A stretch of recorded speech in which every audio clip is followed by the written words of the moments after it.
Hi everyone, it's me. Anyway, I just told you guys that I'd be making an update video on Facebook, and well, last week I told you I'd let you guys know how my doctor's appointment went. So first and foremost, I'm gonna try not to get emotional. It's quite difficult for me to do, especially during through this. I want to just really thank you guys who've been praying even before.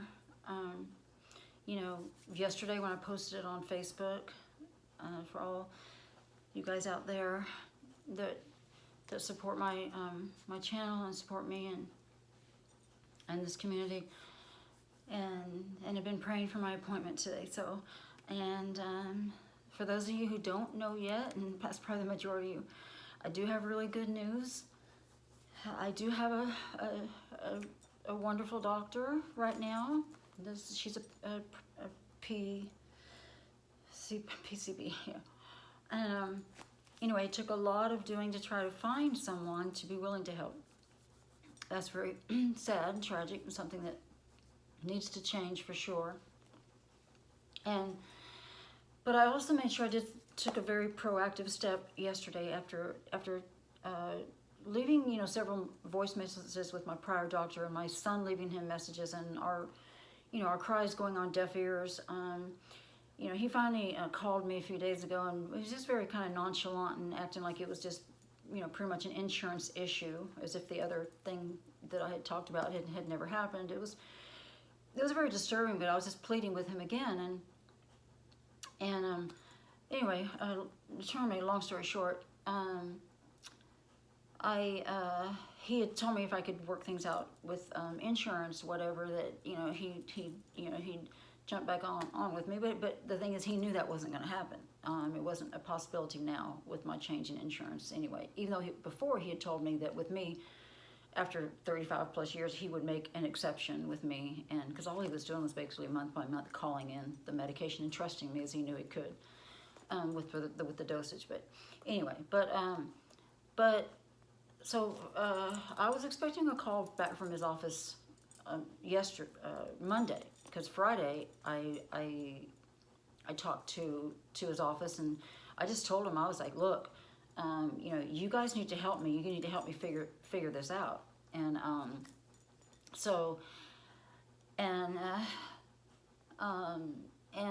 he doesn't work on Fridays, so they were going to be back in touch with me on Monday, and nobody called me Monday. So I finally told him yesterday. I left a message, a very distraught message, and gave him the name of the doctor I was seeing today, and that I found somebody on my own, and but there was no guarantee she was going to help me, and I needed him to call her, please, explain, my situation, and that she could trust me, that I'm not crazy, and all this stuff, and then asked him to please call me back to let me know that they had done that for me. And well, they didn't let me know they were going to do that for me, so it just caused me to have more, just being like, as you guys know, I've been like, today hasn't been a great day anyway, despite appearances, and I'll get to that in a second. But and then just driving, even though it was not a long drive, a short drive, but driving for us is very scary, and short distances is about all we can do when we can. But I was just literally just shaking and so terrified that this was going to be another dead end, and what was I going to do? But he had called her this morning, and praise God that he did. And you guys have been praying for answers, and hopefully maybe that also helped convict him that he needed to do the right thing. So he did talk to her this morning, and thank goodness, because she told me that after talking to him, she learned a lot about benzodiazepines that she didn't even know, and he was telling her a lot about, and how he still researches it, and how much he's learned, through me, and what he's trying to do and educate his colleagues, and which really makes it even more disturbing that because he's so educated now, by starting this with me, and that all this happened. But anyway, but still, because she told me without that conversation with him that she might have been, because she prescribes benzos, and that's hard to hear, but she prescribes them, and you know, not just for tapering, and that's the part you don't want to hear. So, but she said she learned a lot just from her conversation with my doctor, and then and because she said if not for that, she probably would have been like, you know, not sure what you know, what to do here, or what if I'm supposed to jump in right now. She said she would have felt pretty overwhelmed, and I don't know what would have happened if he hadn't have made that phone call. So I'm grateful that, you know, that he did. I also took Dr. Christy M. Huff on Facebook. She's Christy Mitchell Huff. She's the director of the Benzodiazepine Information Coalition. If you don't follow her on Twitter or on Facebook, please, I'd find their website online. She just wrote a letter and posted a letter, a brilliant, absolutely brilliant letter that every doctor in this country needs to read. And you can find that letter, even if you're not on Facebook, whatever, or Twitter, whatever. If you go to kevinmd.com, it's there. You guys need to read this letter. She wrote this letter as a physician to other physicians, and trying to educate them. And basically it's just like a, you know, like 10, 12, you know, steps of what they need to know, of how to help. It even discusses a little bit about added medications, you know, possibly, you know, that's not something that she does, and then that the coalition you know, recommends. But she even talks about you know, all of that stuff in the. I mean, it's an absolutely brilliant letter. I took that letter with me. I printed it out and took it with me. It also was extremely helpful. And she said she was going to print it and give it to all of her colleagues, and she had an intern in the office with her that was being able to hear everything that I was telling her, and she was just blown away. She said she just learned, between my doctor and me, so much information, you know, and that's pretty amazing, because, you know, this is a doctor that I could already tell is ready to listen. She's one that wants to listen and wants to learn. And so, as disturbing as that is, that they don't already know, because to me, as far as I'm concerned, especially in this day and time, with all this technology, and all you got to do is ask Google, you know, what does this medication do? And that these doctors are still handing out this medication with basically like clueless as to what they do, other than treating the immediate symptom of insomnia or anxiety.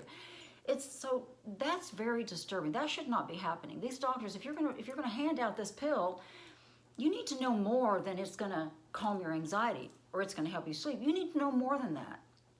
And in the same sense, the pharmacists who do know more about what the drug does need to be stepping up to the plate at the counter and saying, you know, hey, you know, you might want to talk to your doctor because you've been on this drug for this amount of time. Anyway, so it's a shared responsibility. A lot needs to be happening. You guys have to excuse me.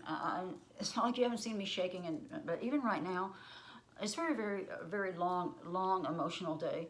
I also made it to my chiropractor because I was like, if I can make it out, then I'm going to try to go to both, because this chiropractor has really been helping me. And so, because, you know, you don't know if you're going to get out tomorrow. So if I can get to both. And then I desperately needed to run into Kroger.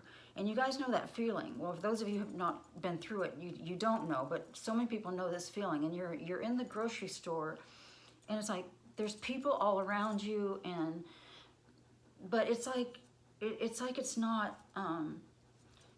really happening, and it's kind of like it's in slow motion or something. I don't really know. You guys know, but putting it into words that other people can try to understand, because it's the derealization, the detachment, the disorientation, the where am I, what am I doing, what did I come in here for, not just your typical, like, I forgot where I put my keys kind of stuff. It's just, it's very bizarre, and you're dizzy, and it's like, I feel like I'm in a strange alien place, only I'm just in Kroger trying to grab a few things.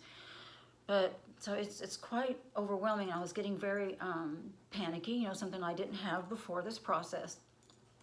And I was like, just Lord Jesus, just get me home.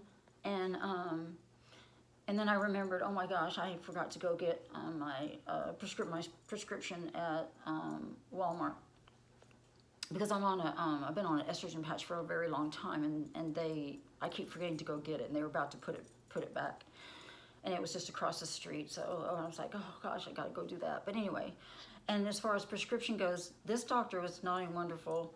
She does not mind giving me a refill. She trusts me that much now by talking to my other doctor, and she's about to go on maternity leave. Is the thing. So, but she's already referred. I already have another person I'll see till she gets back in July. So I won't see her again till July. But I'll see another doctor in I think my appointment's in April, because she went ahead and she made sure that she gave me a refill for when I run out of what I have now for the next couple of weeks, and then I'll have a refill on that. She gave me a prescription basically with one refill, so I don't even have to. So I'm covered, you know, until I see the doctor who'll be working with me till she comes back in July. And she said and they're all in the same Piedmont Healthcare here in locally, and so I won't have to. She's gonna share all the information. So, and I know I'm like I know I'm rambling. I'm sorry, but you guys know, because I'm really trying to think straight. It's just so hard. And I want going back trying to you know, my appearance, the way I look. First of all, for all you guys that are in this storm, God bless you guys, because we have cold spells with this, and there's like this, like nothing you can do, you can seem to get warm, you know. And I've been like that today, and it was cold here in Georgia for us this time of year, but we're not going through what some of you guys are going through. So, you know, not complaining, but I just can't get warm, so I left my sweater on. But but anyway, but a window like today, okay, a day you can get up and you can put some makeup on, and you know, you can get dressed, and you can drive a little bit, and so people who are going to watch this as I put it on Facebook and go, well, gosh, Shelly looks like her old self, or people who are not going through this, and I don't know why she keeps acting like she's in such despair all the time. Well, you know, this is a window, but my windows aren't as good as they used to be, like last summer, when I was in a much higher dose. So the windows are getting only less frequent, but they're getting more difficult. They're not, you know, they're you're really fighting through them most of the time. And if you run into someone, many times you're trying to hide what's happening, because you can't possibly try to start explaining this story. And but yeah, so yeah, you might have put your makeup on, you might have thrown some jewelry on, so because you know you're tired of looking like a horror story most days, and you try to make yourself feel like you know are doing, you know, better, and like you feel like a human being, you know, and to be somewhat presentable. So yeah, that, you know, but it so doesn't mean you're even like even close to okay. But so I wanted to what else was I going to talk to you about? Oh, and with that said, with the windows and waves, this past weekend I was in a really serious wave, and I just want to thank you guys on the Benzo Recovery on Facebook, the couple of support groups there, Benzodiazepine Recovery, and those of you guys, because those of you that I have reached out to, and a couple people that I'm communicating with privately, because one of the nights it was like midnight, and I just didn't know who to, you know, there's nobody to call, nobody, you know, you don't know what to do, and you feel like it just has to be over. And I was having feelings like, you know, I've already saved people from this medication. People have already told me that I've helped them, and maybe that was, you know, I've served my purpose, and you know, and it's just time, you know, it's just time for me to go, and so you know, so it's like midnight. It's like, what can you do? Well, you know what you can do. You can get on a Benzo recovery support group, and there's somebody up. There's somebody that understands. There's somebody that will start talking to you, and actually several people will. And you know, you can post something, and anytime you're in despair, or your post, or your symptoms, or you have a question or whatever, you post something, and you will almost immediately get a response. In the beginning, a lot of it was too overwhelming to me, so I've been on and off the sites, you know, during my journey. So some people don't know me as well as some of the people who've been on there really consistently. But I'm trying to get back more. Although I'm still not in a place where I can just really scroll through and you know, and read and support everybody right now. I'm trying to do this, and Facebook and Instagram and Twitter. Twitter has become a pretty amazing thing, actually, and I actually came in contact last night with someone. I had posted, I tweeted something about someone we lost in the Benzo community, and someone that was very dearly loved on the recovery sites and part of that community. And his name is Christopher, just a beautiful young man, and he went into ICU after. You know, I made an attempt on his life, and he didn't make it after a couple of days, and it hit all of us really hard, because you know, Christopher didn't take his life. You know, Benzo's took his life, and the akathisia and all the side, it was more than he could bear, and all of us that are going through this understand that 100%, 100%. We do, but it was just another tragic loss, another fallen warrior, and that really set me back too. But and the day that I heard that he had passed was the day after I felt like doing the same thing, and I was realizing all these people that were so devastated and so sad, and how much support that, you know, that everybody was giving to each other and leaning on each other. And I thought, you know, yeah, you have to really kind of take a step back, and when you're having those kind of thoughts. And as Christy told me, you just have to tell yourself that, you know, it's the drug, it's the drug, it's what the drug is done to the drugs done to the brain. It's not what you want. But you know, it's just, you can't, there is no blame anywhere for someone, you know, that makes, you know, that it ends up leading to that because of what this drug is capable of doing, and you don't understand your choices anymore. You don't understand what's happening in your mind. You don't want to be feeling or thinking any of this stuff, but it's out of control, and we're not as resilient. We don't have the resiliency. People who have known me forever know that I've always been very strong. I've always been very resilient. You know, and this robs us from that. It robs us from our resiliency. It robs our brain of, you know, being able to just like push through things that we normally would be able to push through. And I'll never forget somebody that was kind of fed up with my benzo saturation on my with what they called it on my Facebook a long time ago. Private messaged me a picture of a, you know, like someone who had lost their legs, and they were like on one of those you know, they were like doing a marathon where you have to just use their hands on wheels or whatever, and very powerful. So he was obviously very athletic, but he had lost his legs in a accident, and they sent me that photo privately with a caption saying "No excuses."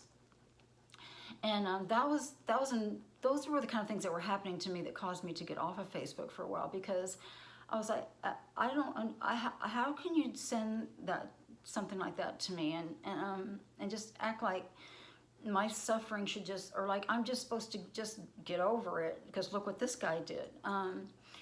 The thing about that is I'm not minimizing what he went through. I can't imagine that, and the pain he must have went through, and the pain meds that he probably had to come off of and stuff like that. But the thing about it is, you know, what he still had to be able to allow him to get to the place where he was doing that race was his mind, was the strength and resiliency and power of his brain, you know, and we lose that. We lose that, and that's what it's. So yeah, we don't. The drive, the fight, the you know, the whatever you want to call it, that we used to have, that got us through all the other things in life, that's been taken from us. So the fight becomes, yeah, I mean, yeah, it doesn't become your normal like life, or you know, or and I hope I just didn't come across as minimizing what something like that someone's going through, because I can't imagine that. I'm trying to just make a point here that the difference in what people don't get, because they think that all you got to do is focus, you know, and show, and just, you know, have strength, have power, have faith, which I do. I don't like anybody minimizing my faith. I would not be here if it wasn't for God, and so he's the one I cry out to all the time, and over the weekend I was on my knees, you know, crying and screaming out to him plenty. So, but yeah, anyway, so I just want to, I think I pretty much kind of covered everything basically, and I know this is rambling. I'm sorry, but I'm very, very shaky tonight, and my thoughts are kind of just all over the place. It's been an extremely emotional and difficult week for a lot of reasons. I'm also very overwhelmed about having to move again for the third time in 13 months, in a month, and I haven't done the first thing. So my new doctor, I had already told her that I didn't know if it would be wise to taper again until I move, because I don't know that I would be able to get anything done or try to do what I need to do to try to get moved. You guys know how overwhelming moving is to begin with, and you know, when I had to the first of the 3 times in the last 13 months was, you know, getting away from a very, very horribly abusive person that in my early videos I'm praising his wonderfulness, and it turned out quite the opposite, and I like have flashbacks of the things that were happening and stuff, and but you know, it was his way of wanting out, and so it's like he terrified me away from my home. And if you guys have seen any of those older videos, you know, I had a beautiful home, and then I moved in with my mom, and after 1 month, she couldn't handle it and basically threw me out. It's just, and so here I've been in this apartment, but my son, my boys, they can't afford to keep me in this apartment. I really wouldn't want to stay in this one. This one is not a good place to be for so many reasons. But they can't afford to have me go to another one. But so anyway, moving again, while you're like, it's like, oh my God, I can't even think about moving again in third time in 13 months. And then also moving in with my son. It's just, I mean, I'm grateful that I have a place to go, but it's also overwhelming. So I guess I'll just end with that, since this is already like at 25 minutes.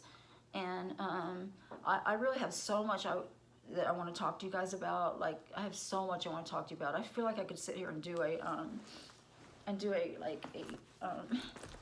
3-hour movie or something. I just have so much I want to talk about, but obviously we can't, you know, get it all done in one video. So, but I think I covered everything. I just wanted to mainly, like, you know, I'm sorry, I'm fidgety.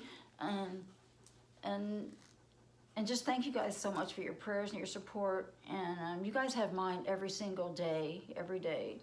And I honestly, I had actually thought everything was kind of be overwhelming me, and I just some things going on, and I'd actually thought about it. Maybe I just couldn't do this anymore. But something else happened.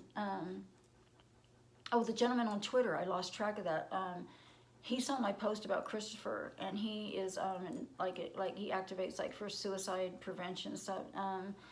Anyway, he came across that post, and because of that, we're now communicating. And he is actually on a benzodiazepine that I wasn't familiar with, but I knew it was a benzodiazepine because it ends in PAN, the word you don't want to see at the end of your medication. And so now he's going to talk to his doctor, and he's in the UK, and he's going to talk to his doctor about getting on something different, and that was pretty amazing that we crossed paths because of Twitter, and he began to follow me on Twitter, and because he had no idea, he did not have any idea, really what he was taking and what could end up happening. So that was amazing right there. And then someone messaged me, and if you're watching, I'm so sorry I forgot your name, but she is somebody new, and she saw my video that I made on windows and waves back last summer, and I was doing much better then because I was still on a much higher dose of Valium, so I was doing better. And I made a video about windows and waves, trying to explain to people, why I look on that video, why I looked, it sounded a lot better than I do now. And, why I looked good, I was, I think I was doing a lot of swimming then and stuff, but trying to explain that whole process. And so she found that video, and she cried out to me, asking for help. And asked me to please, to keep making my videos, and that they're helping her. So when that kind of stuff continues to happen, there is a sense of obligation, because I started this to spread awareness, to, as shocking as some of the earlier ones are, to spread awareness, and I can't stop doing that. I can't stop doing that. So it's not always easy. It can be a little overwhelming. And as soon as I get a laptop, it'll be not so overwhelming. So I'm not trying to respond to everybody on my phone, and and keeping up with like say now Twitter and Facebook and Instagram. I try to keep it a little lighter and just share more about little things about my life and my kids, my grandson and stuff. But so yeah, I plan on being around, and I hope you guys will stick with me, and I appreciate the fact that you always stick with my long ramblings and my lack of focus. And lastly, I'll just say a couple days ago, John, thank you for being in touch with me, because I have decided to start the ketogenic diet, guys. I actually started yesterday. And so I'll talk to you a little bit more about that on another video. And is it easy to just jump right into? I'm a little bit ahead of the game, but I'm having to give up what some of the things were that were my comfort thing, like my gluten-free granola bar with almond butter in the evening. Well, I can't have that now on this, but the thing about it is, this might not be so easy in the beginning, and it's like, oh man, I can't even, but I don't care. I really don't, because I look at what's maybe not particularly easy, or might be like a pain in the butt, and well, this is going to cost me a little more money because I need this and this and this, and I look at all that as a whole lot better than what the other end of it, which is worse than hell. So it's like, do I want to choose worse than hell, or do I want to try something that maybe could help this process? And it's all about really getting the healthy fats and stuff that you need, to your brain. And he is someone who is tapering and has been tapering and has been doing really well since he started researching like crazy and started this diet. But again, it's just something that I'm willing to go for. So we'll talk more about that later. And I'm gonna go. It's 30 minutes, and I apologize for the. I feel like I'm not even really looking at in the camera, and I'm just really not very focused. I just wanted to make sure I did this because I know I promised people I would, and I know some of you guys have been waiting. And there's my again. Right. That should be my next song. It's just gonna be titled and it's like a country song, you know. Every time I say I don't know, it's stupid. I get one of those things they used to have where, like, when their kids would say a bad word, they had to, like, you know, you had to put money in a jar or something. I'd really, you know, like, come up with a lot of money if I acknowledge it. Or you guys count how many times and say you owe yourself, you know, whatever, this amount of money, because you said this amount of times. All right, you guys, I really love you guys, and now I'm gonna go try to try to eat something, a nice big salad, which I'm familiar with doing anyway. So, okay, so again, I'm sorry for oh, you really shouldn't say you're sorry. I have traits of an empath. Thank you, Stevie. So only really about 50-50 traits of an empath. So if you're not sure what an empath is, just Google that and see what you think about yourself. But I do have a lot of traits of an empath, and I am a person that always feels like they need to say they're sorry because they definitely don't want to hurt anybody's feelings or say the wrong thing. And you know, that's the number one thing I hate texting, is because things are so misconstrued and everything. So anyway, I'll be back with you guys hopefully pretty soon. But God bless, and I'm praying for all you guys every night. If you want to reach out to me, you know, please do. My email address is shelljohn1, SHELLJOHN, the number 1, @gmail.com. And I think it's probably on my page somewhere. And then Shell_John on Twitter, Shell_John on Instagram, Shelly Johnson on Facebook, and so yeah, just hopefully guys we'll be seeing you. And if you can't do any of that, just keep in touch here, and I'll get to your comments when I can. If I don't, then right away you guys usually know why. So but you know that I will eventually will. So okay, God bless, and I'm gonna stop rambling now. All right, good night, love you.